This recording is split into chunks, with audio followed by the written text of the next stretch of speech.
Marekani na Irani wamehitimisha mazungumzo ya ana kwa ana bila kufanyika makubaliano.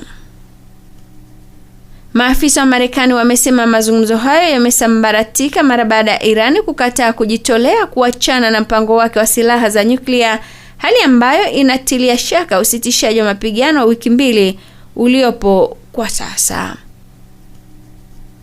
Hakuna upande uliobainisha nini kitatokea baada ya muda huo kuisha, huku Pakistani ikihimiza pande zote kuendelea kuheshimu makubaliano ya kusitisha mapigano. Makamu wa Rais wa Marekani DJ Vance anayeongoza ujumbe wa Marekani amesema wanahitaji uthibitisho wa wazi ya kwamba Irani haitatengeneza silaha za nyuklia wala uwezo wa kuzitengeneza kwa haraka.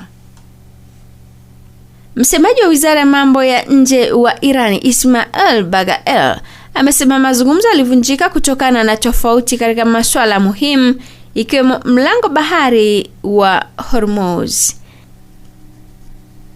Haya yanajiri huku mapigano yakiendelea nchini Lebanoni ambapo mashambulizi ya Israeli yameripotiwa kuua watu kadhaa, yakiongeza hofu kuhusiana na kuongezeka kwa mgogoro huo katika eneo zima.